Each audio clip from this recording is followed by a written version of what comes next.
podcastnya Impact to nih gitu ya.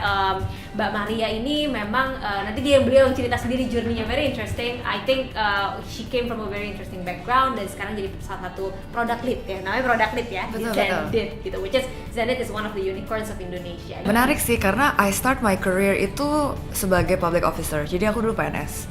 Starting my career back in 2010 itu aku emang pengennya jadi PNS. Ketika di startup is totally different. Mungkin produknya belum ada, tapi problemnya ada. So the problem is there, you have to think about how to create the solutions. Misalnya gini, kita ngomongin soal air ya. Ada air nih, gimana caranya untuk ngewadahin air so you can actually bring it.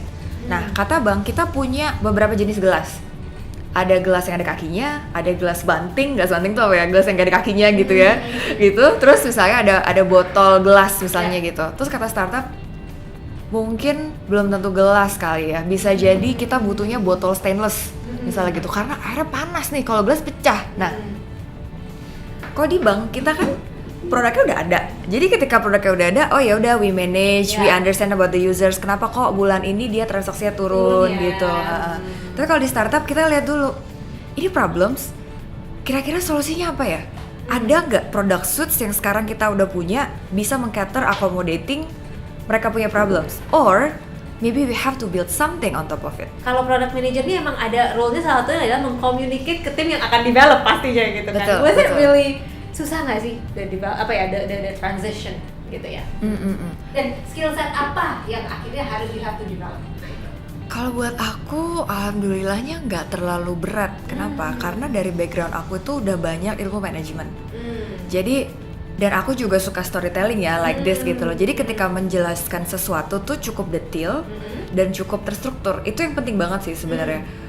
Kita mesti tahu apa yang mau kita bangun. Nah, apa yang mau kita bangun ini kadang-kadang ya, itu kan kesannya kayak gampang gitu.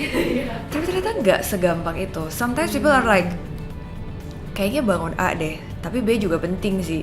Tapi kayaknya A tuh terkait deh dengan C gitu. Jadi sebenarnya tuh to define what it is that we really need to build itu sebenarnya nggak semudah itu gitu. Terus kalau balik lagi, apakah kita butuh tech background apa enggak?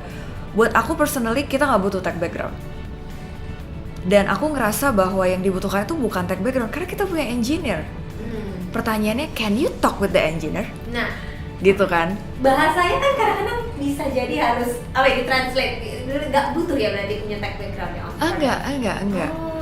Nah sekarang gini, misalnya kamu ngerasa kesulitan untuk berkomunikasi secara lisan. Sebenarnya kamu bisa berkomunikasi dengan cara yang lain, yang lebih universal. Contohnya apa? Dokumen, tulisan, dan juga gambar.